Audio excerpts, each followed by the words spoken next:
I'm almost there, guys. I swear. We're gonna talk about Sean Tracy's presentation of Theaters of War. We're gonna talk about Melee, a little bit about the groundworks for a medic coming into the game, and we're gonna talk about the ability to repel. We're gonna talk about a lot here, but as an FPS fanatic dating back to Wolfenstein and Doom, I was really excited to see what Theaters of War was going to encompass, and we get into it on this video. I have to say that I'm very opinionated on this one. I have a lot to say, so hold on tight, guys. Welcome to part 4 in our series of what we saw at CitizenCon today. We're going to talk about Theaters of War, we're going to talk about rappelling, and we're going to talk about melee tactics, as well as laying groundworks for a medic role. So let's get right to it. I want to talk about Theaters of War. Theaters of War is going to basically be two sides: advocacy versus supreme. Advocacy being like the kind of Judge Dredd, cop, judge, and jury all in one, part of the UEE, and the supreme, I'm guessing, is like an outlaw kind of extremist group.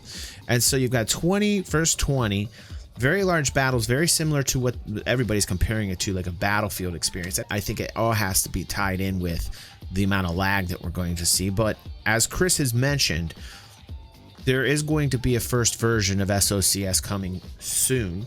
We know that the time frame in which Theaters of War is going to be coming out is going to be June or before that. Sean at least had mentioned that he'd like to get out before mid-year 2020.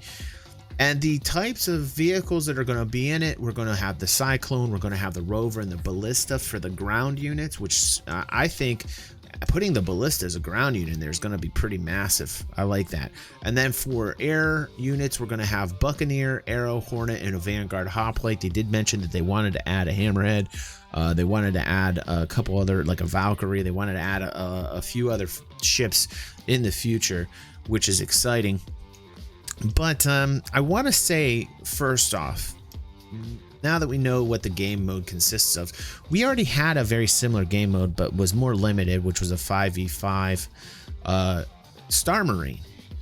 Star Marine seems like it got pushed way back, and they said, okay, we're going to push that out, and we're just going to start on Theaters of War. And I wonder, like, the amount of time that's going to be put into this project, the amount of people that are going to be put in this project, how it's going to take away from the entirety of the PU of the project. To me, when I was listening to Sean, it almost seemed like he was saying, we don't get a lot of this action in the PU right now.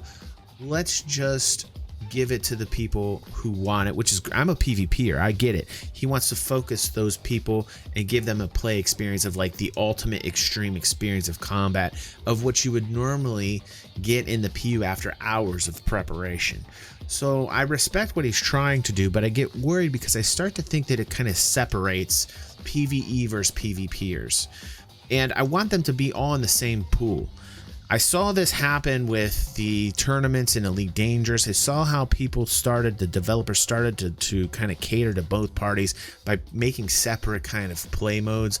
And that really is my biggest concern, besides lag. I'll get into that later.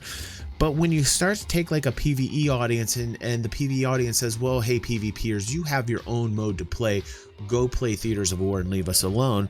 And then you get kind of like, almost, believe it or not, you know, PvPers get harassed by PvEers just as much as PvEers get harassed by PvP. It's very even. In fact, sometimes I'd even say the PvEers have such a disdain for anybody that plays PvP that on the PvE side, the aggro might be a little bit higher than the PvPers. And I really find that dynamic pretty interesting, and not a lot of people talk about that. But to put this separation in right now, or at least plan it in, bake it into the project, makes me worry about the PU, because I like when everybody plays in the same pool. I want the shared experience. You know, some PvEers actually like to have player-to-player experiences. Of course, you're always going to have griefing with PvP, but there are people that can be immersed in the game and kind of RP it up, so that the PvEers can actually enjoy the PvP. There's a lot of people out there that PvP like that, and I don't think we need to like completely cut off all PvPers and give them their own play mode, and then, you know, say, okay, that's where you stay. just stay over there. And I'm not saying that's going to happen, but I've seen it happen a lot of times in other titles, and that's really what I worry about. Sean kind of alluding to that a little bit when he was talking. It made me a little nervous. That did make me a little nervous. But anyhow, also the other thing that gets me worried is the lag. Like Star Marine wasn't successful because the lag. Nobody could play because it would just hiccup way too much. The lag, the latency issues were off the hook. So what's for me to expect that Theaters of War is actually going to react or act in the same manner or differently? You know, SOCS coming out, you know, this is going to be the first version. It's probably going to be a little bit sloppy. This is going to have to be like pretty hardcore tight. If there's any issues, like you got FPS, you know, you got a lot of first person shooter guys out there. And if there's any lag, they'll just say F it and they'll drop it. They won't even play it. They'll play another game. And so the success of this is really hooked into the like, how much lag are we going to get while playing? If there's no lag, you're going to have a success. And how they're going to implement like these roles that you get within these teams. So there's 4 different types of roles. You can pick like a sniper, you can pick like a heavy duty soldier, and then you can get like a foot soldier guy who's probably not as good. It's probably grading it upon the weapons that they get. They got an anti-vehicle unit that you can pick, and mixing that with all the different vehicles that you can get should be fairly exciting. I still think it's going to be sloppy. I really think like this is all going to be very sloppy. And I almost think that, you know, how the developers are going to approach this is they're going to give you like an unlimited ammo type of deal, and that the weapons are going to be fixed to you, that the your weaponry is going to be fixed to you. So if you have an assault rifle, you pick this particular unit, that assault rifle sticks to you. There's no way to drop it, you know, there's no way to stow it. It's just on you. If they do have ammo limitations, that would be interesting. That would be pretty cool. Would change the dynamics to the strategy of how you're playing against the other team. Anyhow, Theaters of War, well, tell me what you guys think down in the comments below. Let's get into like the melee that we saw. Really cool. I hope they continue to buff this out. We all wanted a fight club. We know in the accountancy app that's going to be coming before 4.0, we know that there's going to be wall-to-wall transactions. We went over an article on stream a few days ago about what we can expect. But Jake had mentioned in an article he did at Massively Overpowered that, in fact, you know, while he was really heavily talking about beacons over and over, and I was getting a little bit concerned about that, at the end of the article, he did end up talking about wallet-to-wallet transactions. So that wallet-to-wallet transactions builds in real nice with the melee feature and being able to have these kind of fight club experiences. And I really want to create that content for the channel where two guys are just going at it, and people were able to kind of gamble with their creds on what they're seeing at Fight Club. That would be fantastic. Like, you could make a whole game out of that. That could be a whole separate game within a game, and that's why I love Star Citizen, because you have the ability to do these things in the game. Has to be done real good. The animation I saw with the takedown, the melee, not so crisp, not so tight. I want to see more. You know, this is, again, very early stages. Looked a little bit sloppy to me. It needs a lot more work.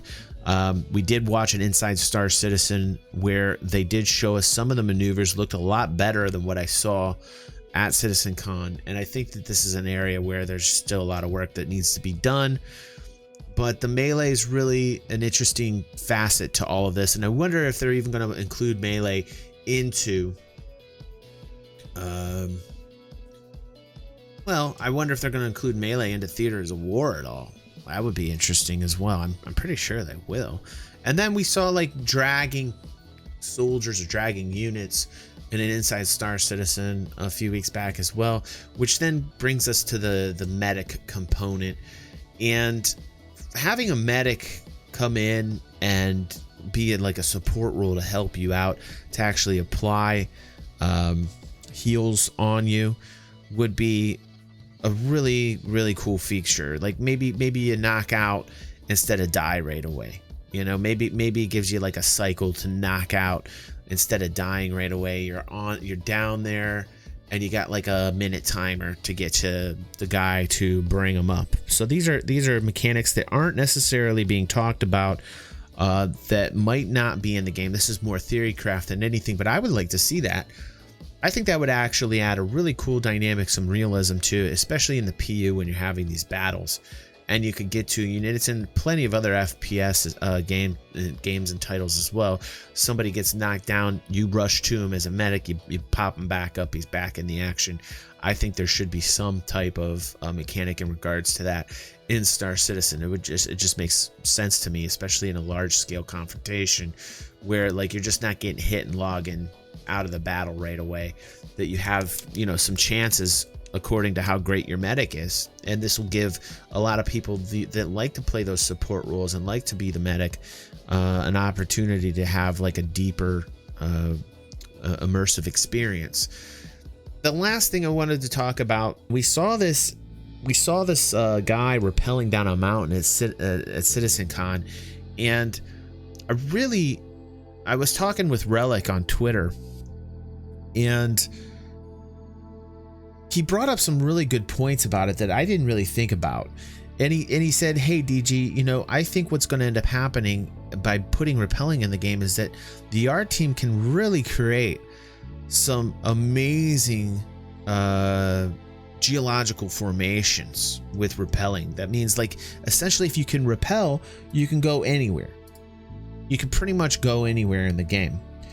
And I would have to agree with him. Like, if rappelling was added, you could have really large crevasses, you could have huge deep caves that you could rappel down where it would just be in darkness. You'd literally be suspended in limbo. Just imagine what you could do by having the ability to rappel in a game. You would definitely have more features in the game. The art style would be off the hook. I mean, like, the things that you could do with rappelling in terms of art design on geological formations or geography is just out of this world. You could really make some really alien kind of planets with very large mountains or very sharp cliffs and just different types of areas where it looks like it would normally be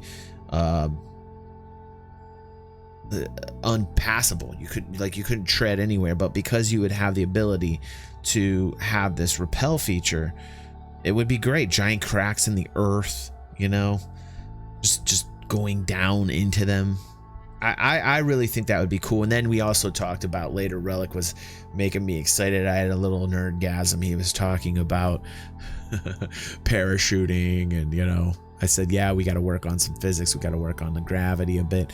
But I would imagine the parachuting would be next for Black Ops, man. Gotta have that parachuting, man. So they're really exciting. CitizenCon got the juices flowing. It got me to think, and these are some of the things I thought while watching that I didn't really get to share with you, and that's why I'm doing this series. I hope you guys enjoy it, and as usual, guys, you know, it's been a great time. Thanks for all the support, and of course, I will always see you on the next vid.